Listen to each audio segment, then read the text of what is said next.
Hello మిత్రులారా, ఈరోజు మనం చెప్పుకున్న స్టోరీ ప్రేమించకుండా ఒంటరిగా ఉండాలి, ఎవరితో మాట్లాడకుండా పీస్ఫుల్గా ఉంటేనే హ్యాపీగా ఉంటాం అనుకున్న అబ్బాయిని వాళ్ళ లైఫ్లోకి ప్రేమ వచ్చి వాడిని ఎలా చేస్తుంది ఈ వీడియోలో తెలుసుకుందాం. వీడియో చాలా ఇంట్రెస్టింగ్గా ఉంటుంది, ఎక్కడ స్కిప్ చేయకుండా చూడండి. స్టార్ట్ చేద్దామా మరి. ప్రేమలో ఫెయిల్ అయిన ఒక అబ్బాయి ఇంకెవరితో మాట్లాడకూడదు, ఎక్కడికి వెళ్ళకూడదు, ఒంటరిగానే బ్రతుకుదాం అనుకున్న అబ్బాయి వాడి దగ్గరికి వేరే ఫ్రెండ్ వచ్చి, ఫ్రెండ్ పెళ్ళుంది వెళ్ళాలి అంటే నేను రానంటాడు. రావాల్సిందని బలవంతంగా తీసుకెళ్తాడు. ఇష్టం లేకపోయినా పెళ్లికి వెళ్తాడు. పెళ్లికి వెళ్ళి ఒక సైడ్ కూర్చుంటే అక్కడ ఉన్న ఒక అమ్మాయి ఎవరితో మాట్లాడకుండా సైలెంట్గా కూర్చున్న ఈ అబ్బాయిని చూసి, భోజనం చేశారా, అక్కడ మ్యూజిక్ కాన్సర్ట్ జరుగుతుంది, చూడకుండా ఇక్కడేం చేస్తున్నారు, రాండి వెళ్దాం అంటూ పరిచయం ఉన్న అమ్మాయిలాగా మాట్లాడుతుంది. వాడు ఏం మాట్లాడకుండా అక్కడి నుంచి వెళ్ళిపోయి వేరే సైడ్ కూర్చుంటాడు. ఈసారి పెళ్లి జరుగుతుంది. పెళ్లి జరుగుతుంటే పెళ్లి చూడకుండా పెళ్లికి వచ్చి ఇక్కడ కూర్చున్నారే, రండి వెళ్దాం అని అంటుంది అమ్మాయి. ఇక్కడ ఇంతమంది ఉండగా నన్ను ఎందుకు ఇబ్బంది పెడుతున్నాం, నా మీద ఎందుకు అంతే నీకు ఇంట్రెస్ట్, పెళ్లి చూడటానికి వచ్చావా లేకపోతే పెళ్లి పేరుతో నాలాంటి వాడిని చూసుకొని వాడితో కులగటానికి వచ్చావా అన్నాడు. అమ్మాయి అక్కడి నుంచి వెళ్ళిపోయి ఏడుస్తూ కూర్చుంది.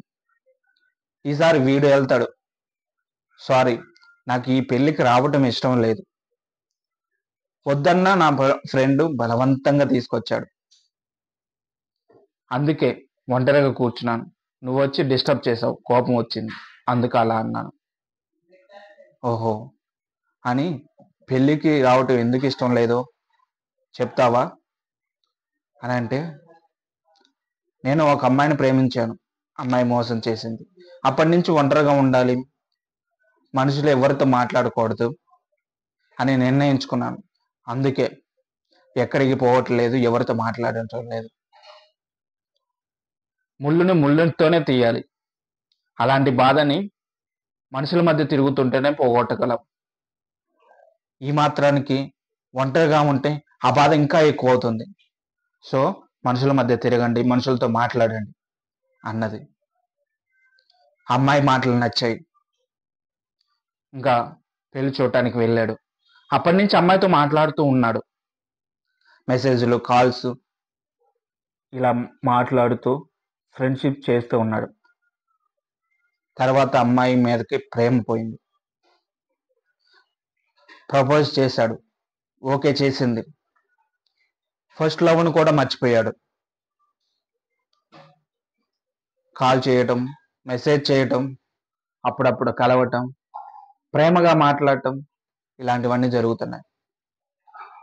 తర్వాత నుంచి అమ్మాయి ఫోన్ బిజీ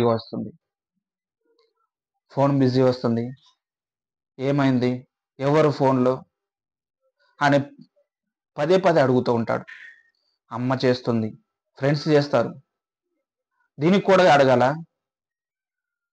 నా మీద అంత నమ్మకం లేదా, నేనే చేస్తా కదా, బిజీ వచ్చినా మాట్లాడినా వాళ్ళతో మాట్లాడటం అయిపోతే నేనే చేస్తాను,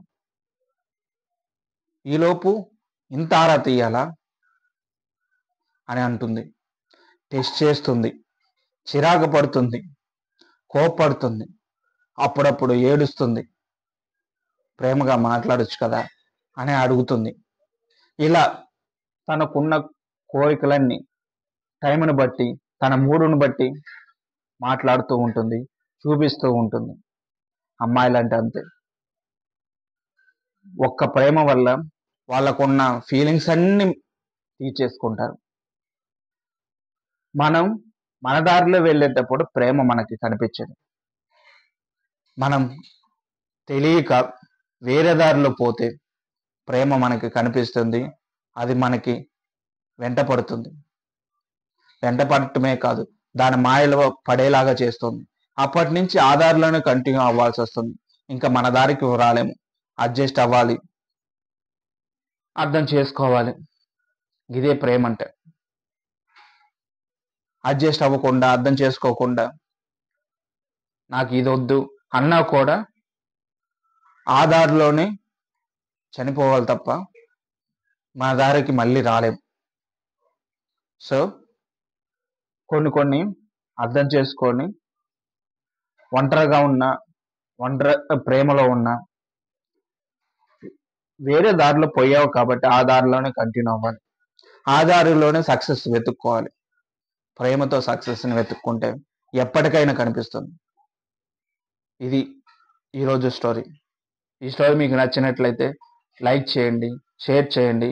స్టోరీ ఎలా ఉందో కామెంట్ చేయండి. మన ఛానల్లోకి కొత్తగా వచ్చినట్లయితే సబ్స్క్రైబ్ చేయటం మర్చిపోవద్దు. ఇంకో స్టోరీలో మళ్ళీ కలుద్దాం. అప్పటి వరకు బాయ్ బాయ్.